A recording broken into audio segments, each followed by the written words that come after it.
Boa noite, meus queridos irmãos. Meu nome é André Luiz Lima Soares, sou colaborador da Fraternidade Espírita Paulo de Tarso. E hoje nós estamos encerrando as reuniões de toda terça-feira, que é realizada na nossa Casa Espírita. Reuniões essas que foram realizadas em 2020, em sua maioria, da forma remota. Mas antes da gente iniciar a nossa reunião, e ela só acontece quando é posterior à nossa oração. Então, peço a todos que se concentrem para que a gente possa realizar a nossa prece de início. Senhor Jesus, muito obrigado pela oportunidade de estarmos aqui reunidos em seu nome, estudando os seus ensinamentos. Pedimos, Senhor, que ampare a todos nós. Agradecemos pelo ano que passou, pelas oportunidades que tivemos, pelas provas que passamos, pelas bênçãos que recebemos, pela saúde, pela paz, pela família, por tudo que, por alguma forma, tivemos que passar durante esse ano de 2020. Pedimos, Senhor, que ampare e continue sempre estendendo sobre todos nós as bênçãos da paz, do amor, da tranquilidade, da união, do perdão, do carinho, da fraternidade, fazendo com que todos os nossos irmãos que estão agora nos assistindo possam receber todas essas bênçãos. Pedimos ainda, Senhor, que Maria Santíssima, nossa doce Mãe, esteja ao nosso lado, afastando aqueles que não querem o nosso bem. Pai nosso que estais no céu, santificado seja o vosso nome. Venha a nós o vosso reino. Seja feita a vossa vontade, assim na terra como nos céus. O pão nosso de cada dia nos dai hoje. Perdoai as nossas ofensas, assim como nós perdoamos a quem nos tem ofendido. Não nos deixeis, Pai, cair em tentação, mas livrai do mal, pois o reino, o poder, a majestade e a glória, para todo e sempre, que assim seja.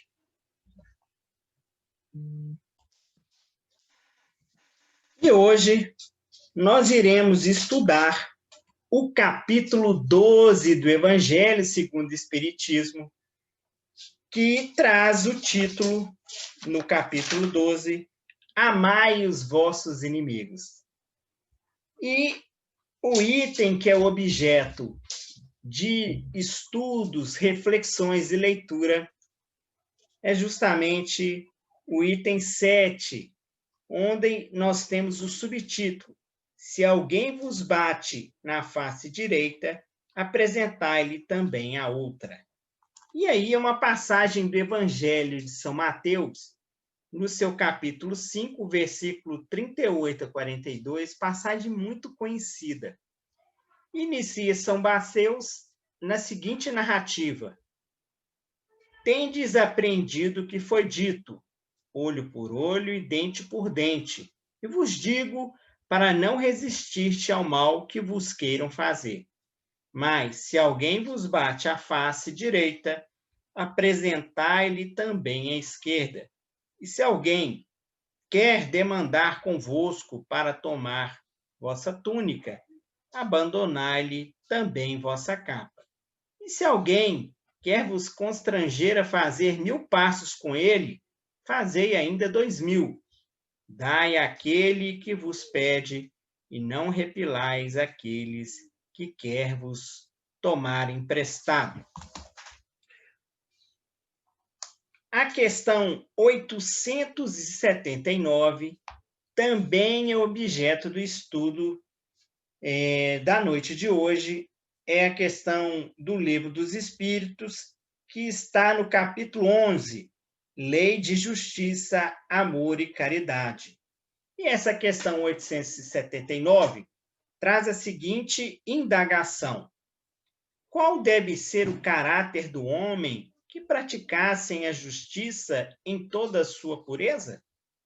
E aí é realizada a resposta do verdadeiro justo, a exemplo de Jesus, porque praticaria também o amor ao próximo e a caridade, sem os quais não há verdadeira justiça.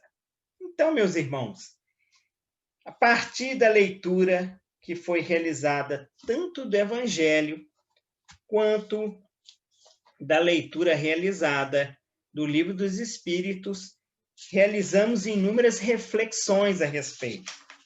Só que para a gente iniciar o nosso estudo da noite de hoje, é importante a gente verificar de forma cronológica quais, né, são aí os objetivos do codificador de Kardec ao colocar esse item 7 no capítulo 12. E o capítulo 12, como a gente pôde ver, ele traz justamente amai os vossos inimigos, inicia o capítulo com o subtítulo Pagar o Mal com o Bem.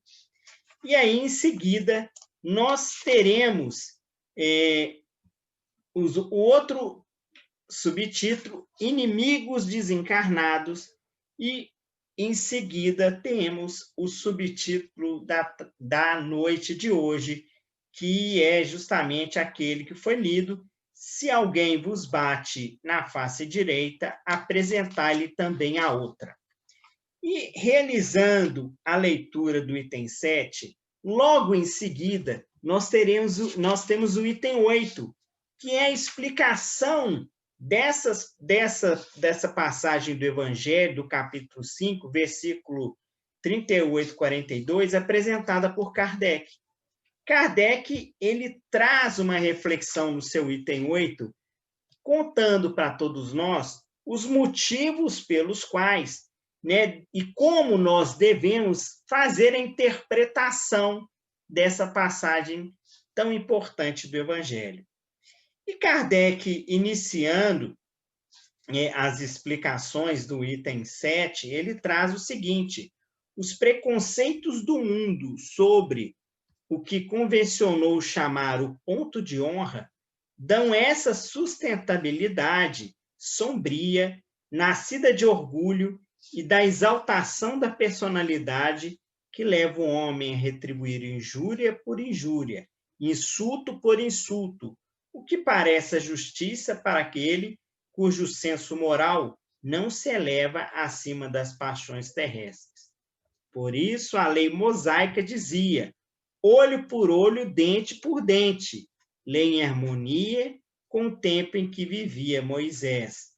Cristo veio e disse: retribui o mal com o bem. Então, a partir do momento em que a gente faz a leitura do item 8, a gente começa a perceber que, de fato, o que Jesus verdadeiramente quis dizer para todos nós nessa passagem do Evangelho era que, olha, não pague o mal com mal e nem pague a violência com violência. E só para que a gente possa também entender o que estava, como era vivido naquela época de Moisés, porque Jesus, nessa passagem do Evangelho, traz aqui, São Mateus, ele traz, logo no início, tendes aprendido o que foi dito, olho por olho e dente por dente. Esta é uma frase também muito conhecida ao longo da história, onde esse significado de olho por olho, dente por dente, vinha lá da lei de Talião. Lei essa que estava dentro do Código de Hammurabi, onde, naquela época, com o intuito de evitar uma desproporcionalidade das penas quando ocorria um determinado delito, e era muito comum se misturar naquela época a lei dos homens, né, a lei civil, com a lei que as pessoas utilizavam como referência para a sua vida moral. Então, a lei de Talião, que foi introduzida no Código de Hammurabi, e essa lei de Italião, ela vinha sendo trazida muito. Nós temos vários estudos ao longo do tempo que essa lei de Italião, ela vinha, ao longo do tempo, sendo trazida em vários códigos, com a finalidade de fazer com que as pessoas criassem uma reflexão antes de cometer um delito. Por quê? Porque antes o mundo vivia uma barbárie. As pessoas, elas não acreditavam na lei do amor, até porque elas não conheciam. As pessoas não sabiam o que era o perdão. As pessoas não conheciam o que era você evitar o constrangimento com a outra pessoa. Elas não trabalhavam a vaidade, o orgulho. Por quê? Porque, na verdade, tudo isso para eles era desconhecido. Eles tinham os ensinamentos, né, da lei judaica, mas dos 10 mandamentos e tudo mais, mas verdadeiramente, né, de uma forma muito profunda e que tocou de uma forma assim, muito significativa o coração das pessoas, através da lei do amor, né, o amar a Deus acima de todas as coisas e o ao próximo como a nós mesmos, foi Jesus. Então, a partir do momento em que nós temos Jesus ensinando isso para todos nós, a gente percebe que existiu um marco, né, um significado diferente, que era o significado utilizado anteriormente, porque era muito comum as pessoas utilizarem como parâmetro de relacionamento civil, como forma, né, de apenar aquelas práticas e os delitos praticados naquela época através da lei de Italião. Essa lei de Italião, ela tinha como objetivo, de fato, gerar proporcionalidade em relação aos crimes que eram e os delitos que eram praticados. Por quê? Porque antes, se você furtava algo de uma determinada pessoa, a pena era decapitar um dos pulsos. Ou até mesmo, dependendo da pessoa que recebia, né, que era furtado, poderia, inclusive, aquele que furtou vinha a falecer. Então, a lei de Italião, ela criava essa proporcionalidade no sentido de falar, se você tomou de um outro, o outro tem o direito, da mesma proporção, tomar de você aquilo que você tem. Se você fez uma determinada ação com uma determinada pessoa, a pessoa que foi a vítima daquela ação tem o direito de realizar da mesma proporção uma ação que você praticou a ela. Então, isso era fazer com que as pessoas, de uma forma geral, tivessem, né, a possibilidade de, na mesma proporção, e aí que está, realizar o mesmo ato. Mas, se a gente for analisar de uma forma muito, muito simples, né, isso é a vingança, se a gente for imaginar.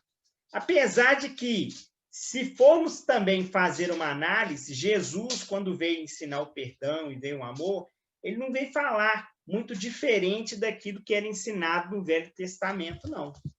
Até porque, lá no Velho Testamento, nós tínhamos as passagens, e aí eu vou fazer para vocês aqui, e vou mostrar para vocês que no próprio Velho Testamento nós tínhamos essas passagens, que eram passagens, que são passagens importantes, e que vocês depois quiserem, podem até verificar. Por exemplo, no Antigo Testamento nós temos Êxodo. Lá no livro de Êxodo, nós temos uma passagem parecida, falando da necessidade de não realizar a vingança. Também nós temos no Antigo Testamento Levítico, também no livro de Levítico, ensinando a mesma coisa. Da mesma forma, lá em Deuteronômio, há uma mesma passagem ensinando a necessidade de não realizarmos a vingança. Então, Jesus, essas interpretações da lei de Italião, de forma a trazer a prática da vingança e muito mais, né, de de trazer a necessidade dessa vingança e não do perdão, ela foi uma interpretação realizada pelo homem.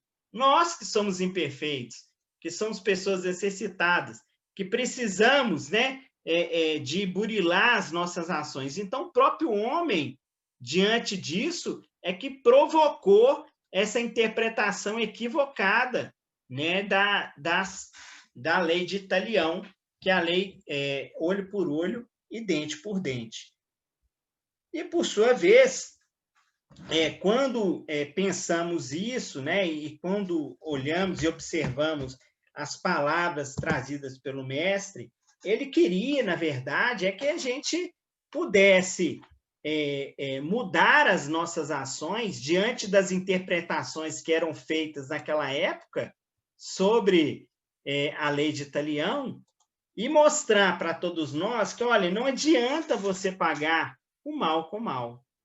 Vamos perdoar, vamos esquecer, vamos procurar fazer de forma racional, vamos fazer com que as pessoas interpretem e entendam que a lei do amor, né, é o melhor para todos nós, para que a humanidade, de uma forma geral, ela possa se modificar. E essa modificação ela é feita aos poucos.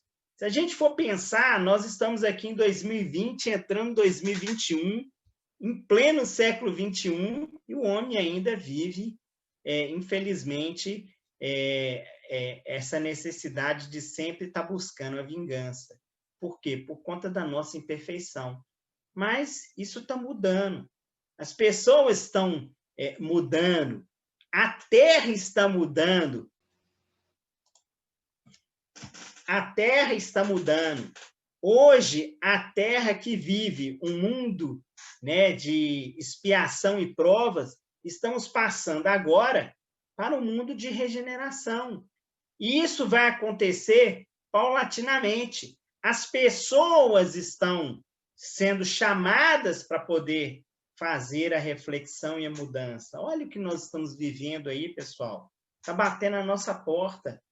Infelizmente, através do sofrimento que hoje estamos vivendo, nós, diante desse sofrimento, a humanidade começa a perceber que pequeninas coisas, né, como um abraço, como a união da família, coisas essas que estavam sendo esquecidas, são tão importantes para todos nós. E como éramos felizes de poder ter a liberdade de ir e vir, de poder fazer qualquer coisa sem precisar ficar preocupados com um vírus que, mesmo depois de passado vários meses, é um vírus que é desconhecido.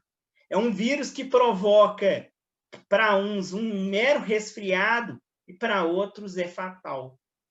Então, esse é o sofrimento, é a incerteza de que se a gente, por uma infelicidade, somos pegos por esse vírus, o que será que poderá acontecer conosco? Então, esse sofrimento que o mundo está vivendo é um chamamento para que cada um de nós possamos pensar melhor sobre as nossas ações e possamos, quem sabe, modificar aquele nosso espírito velho. E diante, né, de tudo que a doutrina espírita nos ensina, diante de tudo que o cristianismo nos ensina, né, nós temos aí a bênção do esclarecimento. E a partir do momento que isso acontece, meus irmãos, é hora da gente colocar em prática. É hora de todos os dias procurarmos fazer com que esses ensinamentos eles sejam vivos na nossa vida e eles estejam presentes em todos os momentos da nossa vida. O livro Consolador, ele traz para a gente uma questão, uma pergunta que foi feita por Emmanuel, interessante, sobre esse assunto da passagem do Evangelho de São Mateus. E aí, a pergunta é a seguinte: o preceito evangélico, se alguém te bater numa face, apresenta-lhe a outra deve ser observado pelo cristão, mesmo quando seja vítima de agressão corporal não provocada? Então, é feita essa pergunta para Emmanuel, e Emmanuel responde da seguinte forma: o homem terrestre, com as suas taras seculares, tem inventado numerosos recursos humanos para justificar a chamada legítima defesa. Mas a realidade é que toda a defesa da criatura está em Deus. Somos de parecer que, agindo o homem com a chave da fraternidade cristã, pode-se extinguir o fermento da agressão com a luz do bem e da serenidade moral. Acreditando, contudo, no fracasso de todas as tentativas pacíficas, o cristão sincero, na sua feição individual, nunca deverá cair ao nível do agressor, sabendo estabelecer em todas as circunstâncias a diferença entre os seus valores morais e os instintos animalizados da violência física. Então, Emmanuel ele já responde, esclarece para todos nós, e a bênção da doutrina espírita, através, né, da codificação santa de Chico Xavier, ela, no ponto, vem explicar para todos nós essa definição, e se alguém te bater numa face, apresenta-lhe a outra. Muitas vezes, a gente pode criar aquela expectativa, e né, os menos avisados, os mais desavisados, aqueles que fazem a interpretação ao pé da letra, pode realizar o entendimento, ela, poxa, será que eu vou ter que deixar que o outro me bata? Poxa, independente de qualquer coisa, eu não vou ter o direito de defesa, pelo menos, e é isso. O direito de defesa, Jesus, ele não quis falar com que você não deve se defender, até porque se você for analisar de uma forma assim muito fria, ninguém quer apanhar. Mas é importante que a gente não revida. A gente vai pagar o mal com bem. E a partir do momento que chega ao ponto de forma injustificada, uma pessoa te agredir, trabalhe aí o seu orgulho, né? Aquele orgulho que a gente fala que é orgulho próprio. Vamos trabalhar, né, a humildade e vamos silenciar.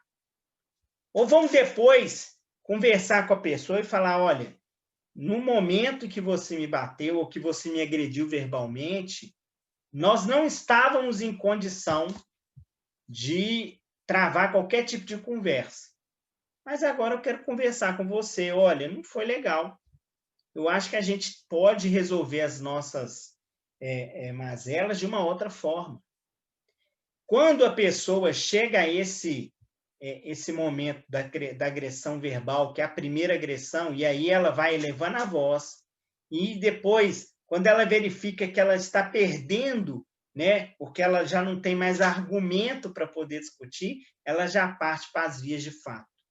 E aí, se a outra pessoa entra na mesma vibração que aquele que está se direcionando com as agressões, tanto verbal quanto corporal, e aí isso pode transformar, quem sabe, numa catástrofe. Quantas mortes são realizadas por questões pequenas, chamadas de torpe ou fútil?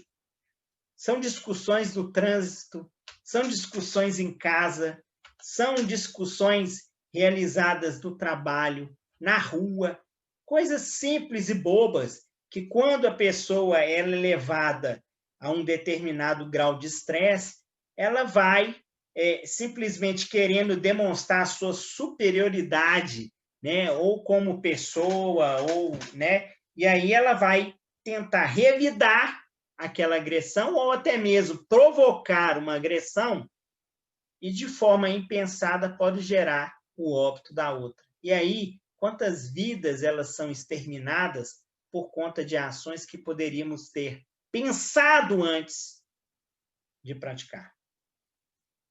Quantas situações são agravadas diante de pequenas rusgas domésticas ou pequenas rusgas que iniciam com um bate-boca ou com um simples ato que, se a gente for imaginar depois de forma muito detida, a gente vai verificar que, infelizmente, aquilo ali foi uma bobagem. Então, meus irmãos, Jesus, quando ele apresentou para a gente estas palavras, né, através do Evangelho de São Mateus, ele quer justamente que tenhamos vigilância na nossa vida, que possamos praticar o bem no combate do mal. Agora, é importante que também nos defendemos? Sim, vamos nos defender, vamos evitar. Uma defesa é o silêncio. Uma defesa é simplesmente se ausentar de um determinado lugar quando você verifica que uma determinada situação tirou, né, o seu equilíbrio. A partir do momento que você se desequilibra e parte também para agressão, além de você entrar na mesma faixa vibracional, você vai perder a razão. Você vai fazer igual aquele seu irmão, que é um doente, ou quem sabe é um necessitado, que está passando por um momento difícil, que você poderá ajudá-lo através do seu exemplo, fazendo diferente.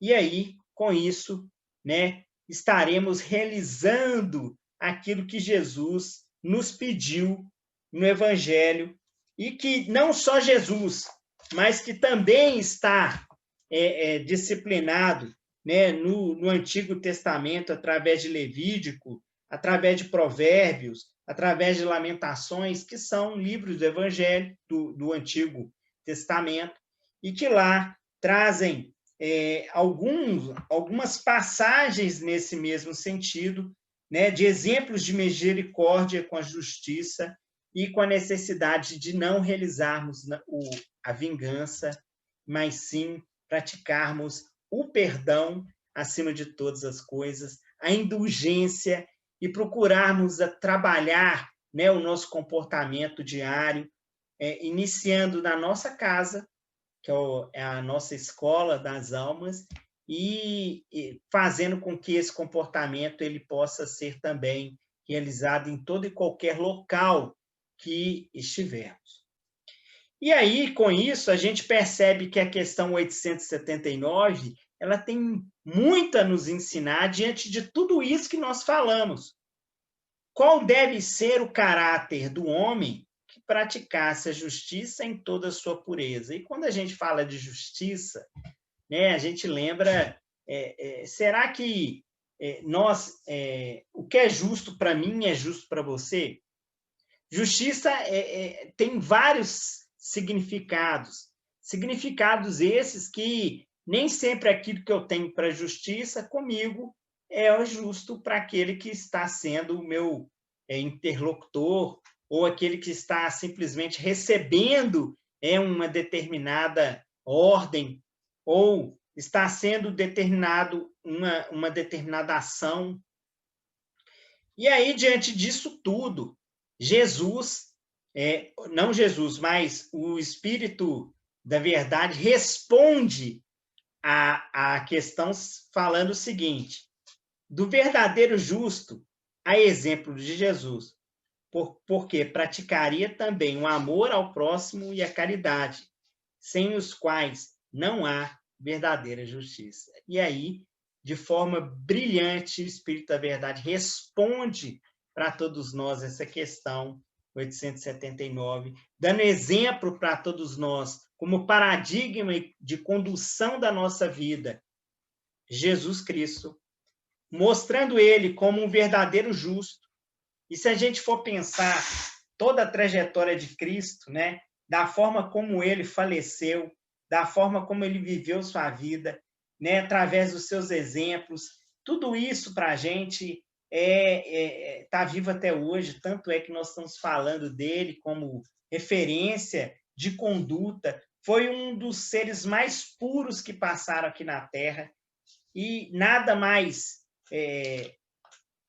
nobre do que ter ele como referência na condução da verdadeiro homem justo e da forma como devemos, né, ter como referência na condução da nossa vida, como em homens imperfeitos.